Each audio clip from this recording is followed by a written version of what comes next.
काशीपुर गांव में सूखा पड़ गया था। जमीनें बंजर बन चुकी थीं और खेतों में फसलें बर्बाद हो चुकी थीं। चारों तरफ किसान अपनी अपनी गरीबी और भूखमरी पर आंसू बहा रहे थे। उसी गांव में महेश नाम का एक किसान अपने परिवार के साथ रहा करता था। सुबह सूरज निकलने से पहले महेश अपने खेत पर पहुंच जाता है। अरे महेश भैया, सुबह सुबह खेत में तो आ गए हो, लेकिन अब करोगे क्या? हमारी फसलें सूख चुकी हैं। न जाने हमारे गांव को किसकी नजर लग गई है। अरे सौरभ भैया, मैं खूब मेहनत करूंगा और इस बार अपने खेत में फूल गोभी की फसल उगाकर ही रहूंगा। हाँ, थोड़ी बहुत तो कमाई हो ही जाएगी। महेश अपने खेत में खूब मेहनत करता है। पहले वो खेत में पानी डालकर हल चलाता है और फिर उसमें फूल गोभी की फसल लगा देता है। थोड़ी देर बाद वो अपने खेत में बैठकर फसल से प्रार्थना करता है। मेरी फसलों, मेरी मेहनत की लाज रख लेना। हर बार की तरह सूख मत जाना। इस बार मेरे खेतों में हरियाली भर देना। अरे भैया, क्यों झूठी उम्मीदें लगा रहे हो हैं? पूरे गांव के खेत सूख गए हैं तो तुम्हारे खेत में फसल कहाँ से होगी हैं? हमारे खेत और हमारी फसल हमारे लिए भगवान होते हैं। अगर हम इनसे प्रार्थना नहीं करेंगे तो हमारी और सुनेगा भी कौन, बताओ भैया? सही करो भैया। प्रार्थना करने के बाद महेश अपने घर आ जाता है। आ गया बेटा, देख मैंने तेरी धोती सुई धागे से सिल दी है। तेरे पास 2 ही धोती है, वो भी फटी हुई। माँ, तुमने सुई धागे का काम क्यों नहीं किया? राधा से कह देती, वो कर लेती। तुम्हें अगर सुई चुभ जाती तो? राधा बेचारी घर के सारे काम करती है। वो सिलाई रफू का काम भी तो करती है, उसे फुर्सत कहाँ। और मुझे कुछ नहीं होगा बेटे। भले ही मेरी आंखों में रोशनी नहीं है, लेकिन मैं मन की आंखों से सब देख सकती हूँ। तेरे लिए तो मैं पहाड़ पर भी चढ़ जाऊंगी। माँ, काश मेरे पास इतने पैसे होते कि मैं तुम्हारी आंखों का इलाज करवा पाता। तू परेशान मत हो मेरे बच्चे। मेरी आंखें नहीं हुई तो क्या हुआ? मेरी आंखों की रोशनी तू ही है। तुझसे मेरी दुनिया रोशन है। चल तू कुछ खा ले। राधा बहू, महेश के लिए खाना लगा दे। माँ जी, मैं अभी खाना लेकर आती हूँ। राधा महेश के लिए खाना लेकर आती है। महेश की थाली में सिर्फ एक सूखी रोटी और गुड़ होता है। मुन्नी के बाबा, आज खाने में यही है। रसोई में सारा राशन खत्म हो चुका है। थोड़ा सा आटा बचा था तो मैंने सबके लिए रोटियां बना दी, लेकिन अब आटा भी नहीं बचा। राधा, पहले ये बताओ कि तुम लोगों ने खाना खाया कि नहीं? हाँ, हम सबने खाना खा लिया है। राधा, ये तुमने क्या किया? खुद भूखी रहकर मुझे खाने के लिए रोटी दे दी। आप खेत में कड़ी मेहनत करते हैं, आपका भूखा रहना ठीक नहीं है। मेरा क्या है, मैं तो घर पर ही रहती हूँ। राधा, तुम भी तो घर के सारे काम करती हो, सबका ख्याल रखती हो। लो, आधी रोटी तुम खा लो। महेश अपनी एक रोटी के 2 टुकड़े करता है और आधी रोटी राधा को दे देता है। दोनों पति पत्नी गुड़ के साथ आधी आधी रोटी खाते हैं। घर की हालत देखकर महेश की आंखों में आंसू आ जाते हैं। मुनिया अपने नन्हे हाथों से महेश के आंसू पोंछती है। बाबा मत रो, दादी कहती है कि रोने से आंखों की रोशनी चली जाती है। मुनिया, मेरी बच्ची, मुझे माफ कर दे। मैं तुम लोगों को भरपेट खाना भी नहीं दे सकता। बाबा, तुम तो बहुत मेहनत करते हो। अगर हमारी किस्मत खराब है तो इसमें तुम्हारी क्या गलती है? अब महेश बेटा, ऐसे हिम्मत मत हार। देखना, बहुत जल्दी हमारे भी दिन पलटेंगे। हाँ, अपने आंसू पोंछ दे। देख बच्चे, तुझसे कितना प्यार करते हैं। तू इनकी खातिर मेहनत करता चल। आगे भगवान सब ठीक करेंगे। महेश का परिवार गरीब जरूर था, लेकिन उनके बीच अटूट प्यार और एकता थी। खाना खाने के बाद महेश अपने खेत पर जाता है और फसल की रखवाली करने लगता है। वहां दूसरे ग्रामीण भी होते हैं जो अपने अपने खेतों को बंजर से उपजाऊ बनाने की कोशिश कर रहे होते हैं। हल चलाते चलाते पसीने छूट गए, लेकिन जमीन का दिल नहीं पसीजा। भैया, अब तो लगता है जैसे हमें गांव छोड़कर शहर जाना होगा और वहीं मेहनत मजदूरी करनी होगी। परिवार को भूखा मरने के लिए तो नहीं छोड़ सकते। यह इतिहास बनकर रह जाएगा कि कभी काशीपुर गांव के खेत भी हरे भरे हुआ करते थे। अरे ऐसे हिम्मत मत हारो भाइयों। भगवान के घर में देर है लेकिन अंधेर नहीं है। मेरा दिल कहता है कि ऊपर वाला हमारी मदद जरूर करेगा। घर खर्च चलाने में मदद करने के लिए राधा महिलाओं के फटे पुराने कपड़े रफू करने का काम किया करती थी, लेकिन कई दिनों से राधा के पास कोई काम भी नहीं था। जब से गांव वालों की फसलें सूख गई हैं, कोई रफू का काम भी लेकर नहीं आ रहा है। जब लोगों के पास पैसे ही नहीं होंगे तो रफू का काम कैसे कराएंगे? अरे यहाँ तो खाने के लाले पड़े हैं, रफ्फू के काम की किसको पड़ी है? उस काम से 2-4 पैसे आ जाते थे, अब तो वो भी बंद हो गए। तभी राधा के पास एक महिला अपनी फटी हुई साड़ी लेकर आती है। राधा बेटी, मेरी साड़ी फट गई है, इसे रफू कर दे। लाओ चाची, मुझे दे दो, थोड़ी देर में ले जाना। राधा बेटी, मेरी साड़ी कई जगहों से फट गई है, इसे रफू करने में बहुत मेहनत लगेगी, लेकिन मेरे पास तुझे देने के लिए सिर्फ 10 रुपए हैं। कोई बात नहीं चाची, तुम 10 रुपए भी मत देना, मैं तुम्हारी साड़ी रफू कर दूंगी। वो महिला चली जाती है। उसके जाने के बाद राधा उसकी साड़ी रफू करती है, जिसमें वाकई काफी मेहनत लगती है। राधा बहू वो कौन थी? मैंने उसकी आवाज पहली बार सुनी है, लगता है इस गांव की नहीं है। माँ जी बेचारी कोई बहुत गरीब महिला थी, मैंने भी उसे गांव में पहली बार देखा है, शायद दूसरे गांव से आई थी। राधा उसकी साड़ी रफू कर देती है। थोड़ी देर के बाद वो अनजान महिला अपनी साड़ी लेने आती है। उसके हाथ में गोभी का एक बड़ा सा फूल होता है। बेटी, तूने मेरी साड़ी रफू कर दी क्या? हाँ चाची, ये लो तुम्हारी साड़ी। बेटी, मेरे पास तुम्हें देने के लिए पैसे तो नहीं है, लेकिन मैं अपने खेत से ताजी गोभी लाई हूँ, ये तुम रख लो, लेकिन इस गोभी को खाना मत, इसे अपने खेत के बीचों बीच रख देना। राधा गोभी का फूल लेकर उसे देखने लगती है और उस महिला से कहती है, खाना मत? लेकिन क्यों चाची? इस गोभी के फूल को खेत के बीचों बीच रखने से क्या होगा? ऐसा कहकर राधा जैसे ही दरवाजे की ओर देखती है, वो महिला वहां से जा चुकी होती है। चाची कहाँ चली गई? वो तो अचानक गायब हो गई है। गायब हो गई? इस गोभी के फूल का क्या करूं? जैसा उस महिला ने कहा था वैसा कर। मुझे तो वो कोई जादूगरनी लग रही थी, शायद इस गोभी के फूल में कोई जादू हो, वरना पूरे गांव की फसलें सूख गई हैं तो इसके पास गोभी के फूल कहां से आए? राधा अपने हाथों में गोभी का फूल लेकर खेत की ओर जाती है, जहां महेश फसल की रखवाली कर रहा होता है। अरे राधा, तुम और ये गोभी का फूल कहाँ से लाई हो? राधा महेश को सारी बात बताती है। आप इस गोभी के फूल को खेत के बीचों बीच रख दो। राधा, इस गोभी के फूल को खेत के बीचों बीच रखने से क्या होगा? इससे तो अच्छा होगा कि हम इसकी सब्जी बनाकर खा लें। वैसे भी गांव में कई दिनों से कहीं हरी सब्जी देखने को नहीं मिल रही है। हमने बहुत दिनों से हरी सब्जी नहीं खाई। हो सकता है इस गोभी के फूल को हमारे खेत में रखने से हमारी फसल अच्छी हो। ठीक है, तुम कहती हो तो मैं अभी इसे खेत के बीचों बीच रख देता हूँ। महेश गोभी के फूल को खेत के बीचों बीच रख देता है। जैसे ही वो ऐसा करता है, गोभी के फूल का आकार धीरे धीरे बढ़ने लगता है। हैं? अरे, ये गोभी तो धीरे धीरे बड़ी होती जा रही है। ऐसा लग रहा है जैसे वो चाची रफू कराने के बहाने हमें ये गोभी का फूल देने आई थी। बढ़ते बढ़ते वो गोभी का फूल पूरे खेत में फैल जाता है। अरे, ये कैसे हो सकता है? इतनी बड़ी फूल गोभी! ये तो सचमुच में जादुई फूल गोभी है। इस जादुई फूल गोभी को हम काट काट कर बाजार में बेच सकते हैं। हाँ, गांव में लोगों ने कई दिनों से हरी सब्जी का मुंह भी नहीं देखा। आज फूल गोभी देखेंगे तो खरीदने के लिए टूट पड़ेंगे। ऐसा सोचकर महेश जैसे ही गोभी के फूल को हाथ लगाता है, उसमें से आवाज आती है, रुक जाओ महेश, मुझे काटने से पहले मुझसे 3 वरदान मांग लो।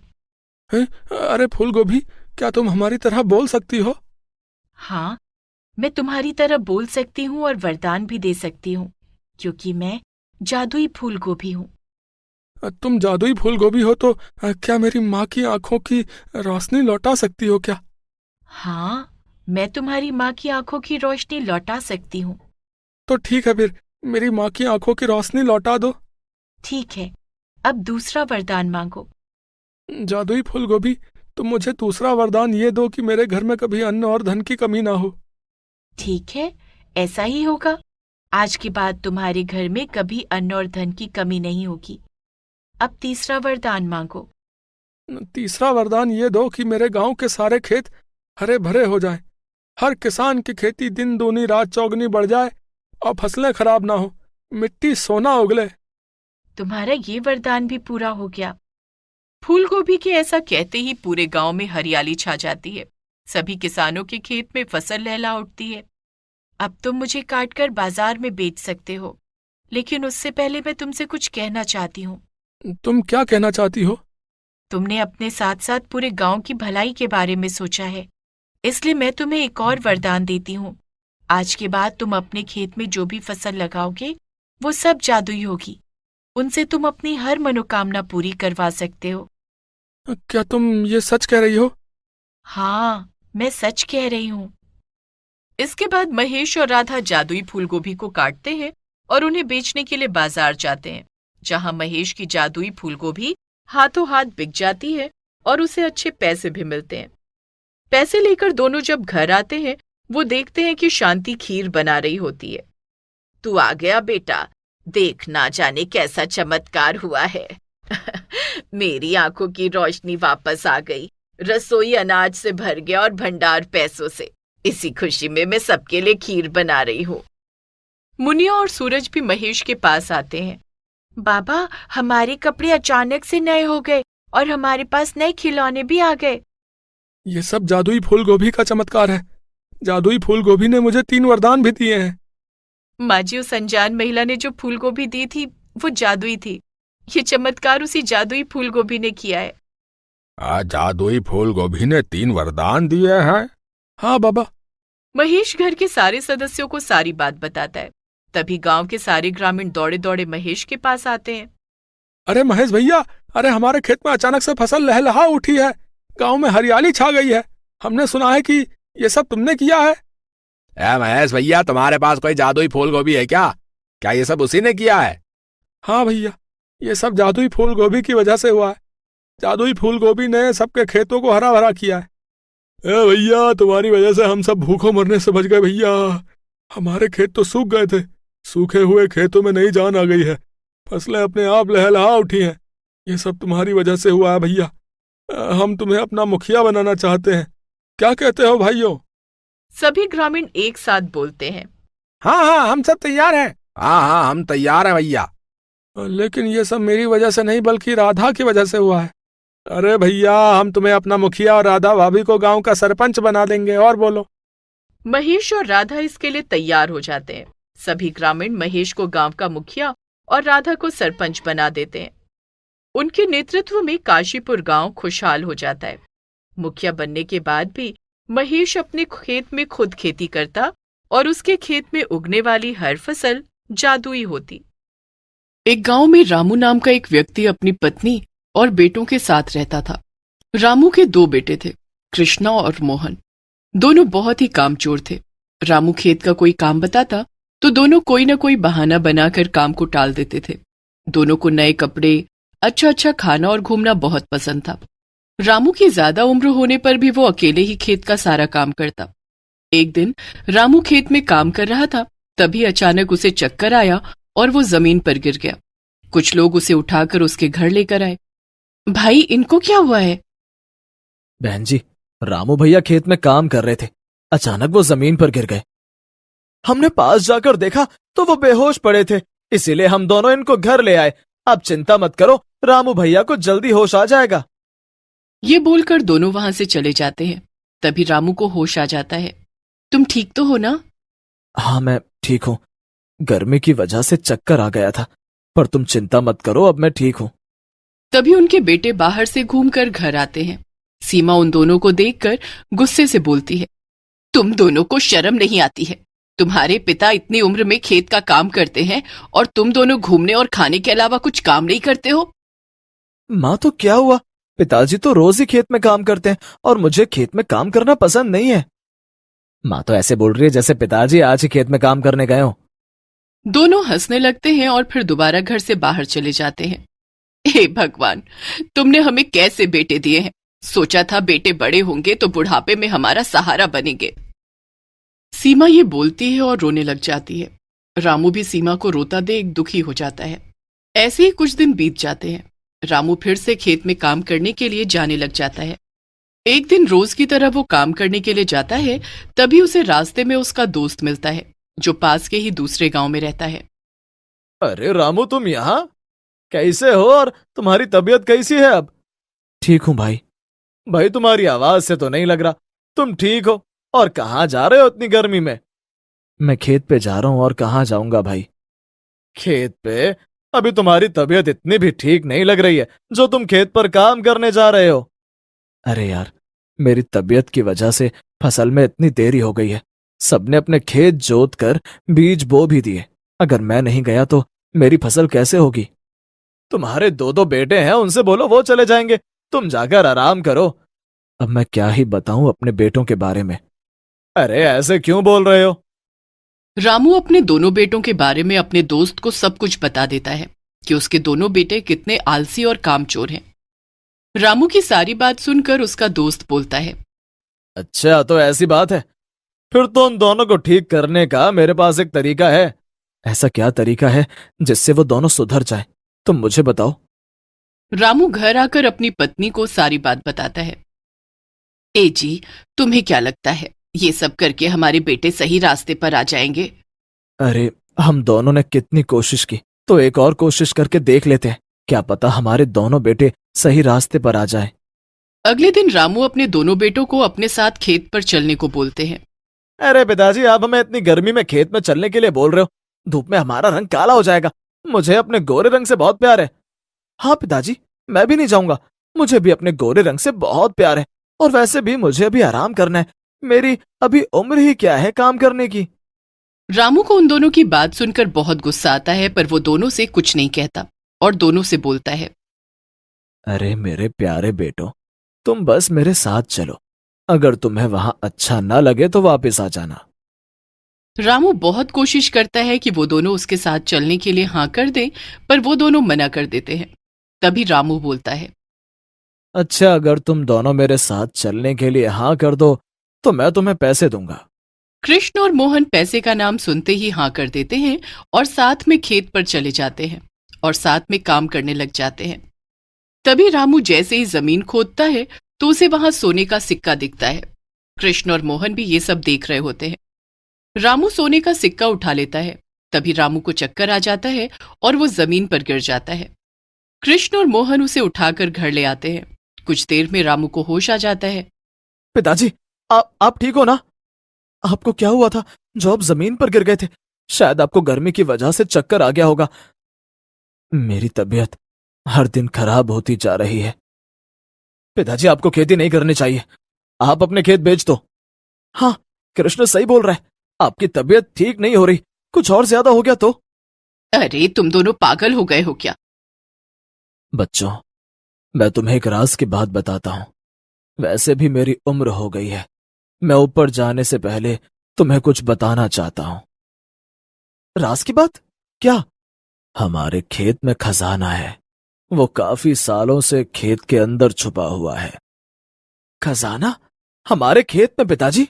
दोनों बहुत खुश हो जाते हैं। पिताजी आप बताओ, हम दोनों उसे निकाल लेंगे। बच्चों, खेत के चारों कोनों में या खेत के बीच, मुझे अच्छे से याद नहीं है। ठीक है पिताजी, हम दोनों जाते हैं और खजाना लेकर आते हैं। आप आराम करो। ये बोलकर दोनों खेत पर चले जाते हैं और खजाने के लालच में दोनों पूरा खेत जोत देते हैं, पर उन दोनों को वहां कोई खजाना नहीं मिलता। दोनों का मुंह उतर जाता है और वो दोनों अपने घर आते हैं और अपने पिता को बोलते हैं, पिताजी, आपने हमसे झूठ बोला कि खेत में खजाना है। वहां पर कोई खजाना नहीं था। हमने पूरा खेत खोद दिया पर हमें वहां कुछ नहीं मिला। नहीं बच्चों, मैं तुम दोनों को झूठ क्यों बोलूंगा। और हाँ, ये कुछ बीज हैं, इन्हें तुम खेत में डाल देना। क्या पता खजाना बाहर आ जाए। कृष्ण और मोहन बीज लेकर खेत में जाने लगते हैं और सारे बीज जमीन में डाल देते हैं। और कुछ महीने बाद दोनों खेत जाकर देखते हैं। दोनों गेहूं की खेती बहुत अच्छी हुई थी, एकदम सोने की तरह चमक रही थी। पिताजी, कहाँ है खजाना? आपने हमसे फिर झूठ बोला।